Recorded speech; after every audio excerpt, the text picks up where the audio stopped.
Vinnie Parco. Amazing talent. Great guy. That was a lot of fun. Well, at least I know if I need anybody investigated, I get one on the house, right? Yeah, you do. Well, listen, our next comedian up, he's never been on the show before. He has a great reputation in the United States. He tours all over the place. He's friends of ours. Let's give him a up-late welcome for Chris Montie. Yes! Thank you. Thank you. It's so great to be here. So great to be back up late with Johnny Potenza. Huh? We're back. Come on, clap it up. We're back. Oh my God, it's been a long pandemic, has it not? Right? It's been very long. What have you learned about yourself during the last 2 years? I learned that I drink way more than I should. You know? Well, actually, that's not true. I've always known how much I drank. The problem is now my wife knows. And yes, I'm married. I'm actually just celebrating, coming up on my 5th wedding anniversary very soon. I'm coming up on. Oh, thank you. Thank you. You don't have to clap for me, please. I got married very late. I was 45 when I got married. I didn't want to get married.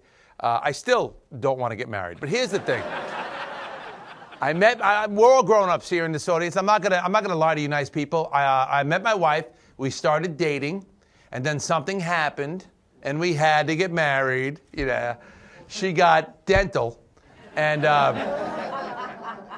your priorities change when you get older, don't they? I mean, when you're 25 or 30, you marry for love. When you're 45, the hell with love. A 401k and healthcare, you have to invest. My wife comes with dental, eyeglasses, and a $20 copay. I put a ring right on that finger, you know what I'm saying? I didn't even know her last name yet. I'm like, will you marry me? Great, can we go to the eye guy right after the church? Somebody's happy for that. I married a school teacher. Any school teachers among us?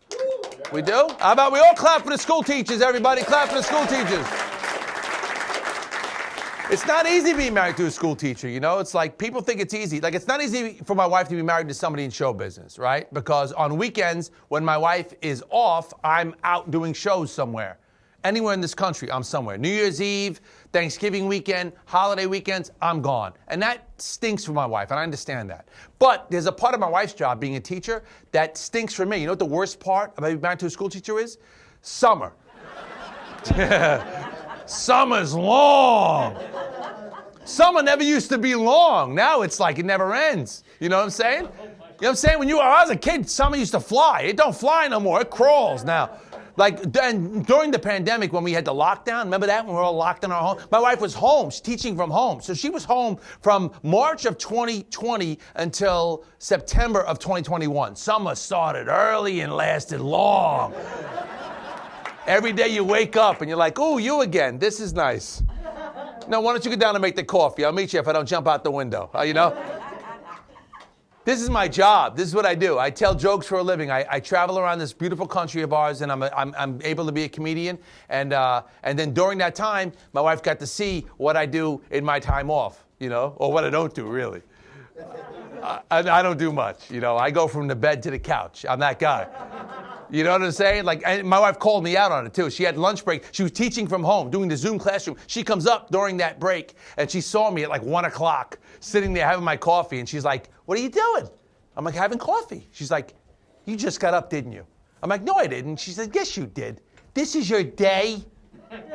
This is what you do? Then she said something to me very offensive. She looked at me, she goes, is this what I married? Now, I had to explain something to my wife in that moment because we did not live together until we were married. So in that moment, I sat my wife down. I said, sweetheart, let me tell you something about me. When I was a little boy, the doctor told me I had a lazy eye. I didn't know it was going to spread. We're an older couple, my wife. Well, we're not older. I'm in my late 40s. I'll let you know I'm in my late 40s. My wife is younger than I am. She's 19. Here's the thing. Now, no, my wife is not that young. But I won't say her age because it's impolite, right? To give a woman's age away. Like, I'm a gentleman, right? So let's just say my wife is between 41 and 43. She's right in there somewhere. So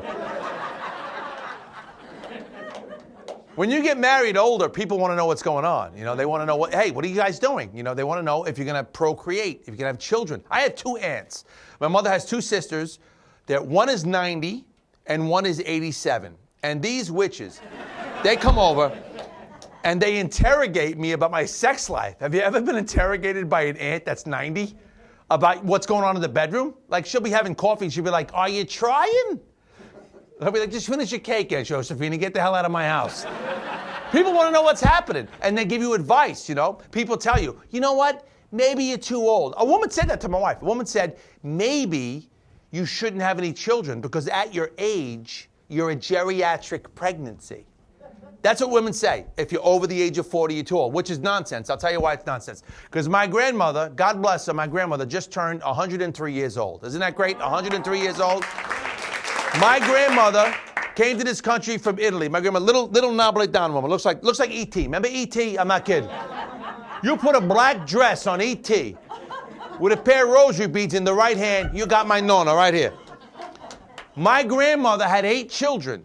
She was 41 years old and still having children. 41! Back in 1948, when you were 41 years old, you were not having children anymore. You understand? My grandmother had so many kids, even though she was pregnant half the time, she'd just be making a pot of sauce and a baby fall out. Hey! Donato, loco, we got another one! What do you want to do? You want to keep? I throw in the sauce. What do you want to do over here? But they didn't throw him in the sauce. They kept him. And that's my Uncle Gravy. He's doing good. But my wife and I did not listen to the naysayers, people. We did not listen to them. And right now, I'm proud to tell you that back at home, I'm the proud father of a 2.5-year-old little girl. That's what I got in my lap. Thank you. Well, she's not at home. I couldn't get a sitter. She's in the car, but I cracked the windows, and she's all right. I got a little girl. I'm in my late 40s with a little girl. I just screwed up any retirement plans I had for myself. Do you understand? I'm going to pay for my daughter's college tuition with my Social Security checks. The only good thing about being a father this old is every time I change her diapers, I'm like, pay attention. You'll be doing this for daddy in about 12 years. Now my wife wants to have another one. My wife, yeah. She goes, I want to get pregnant. I said, just don't wake me. That's what my wife said to me. She's unbelievable. It's amazing. I got to be a father. And my wife, now they have ovulation sticks. Right? Because my wife wants to have a child. I don't know if you know this. Women, today's world is not the world I grew up in. My wife comes up, I thought it was a bag of thermometers. She goes, these are ovulation sticks. I'm like, what's that? I know the pregnancy stick, right? So you take a little pee-pee on a stick, and now there's a little emoji. If there's a smiley face emoji, it means you're ovulating. If there's a sad face emoji, you're not. If there's a poop emoji, it means you took the test wrong. So you got to be careful. You got to watch out. Thank you so much for having me. I'm so glad to be here. I'm Chris Montie. You guys are great.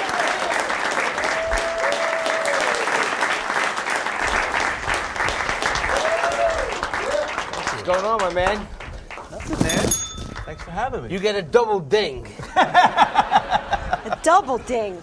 It's better than a single ding. It is.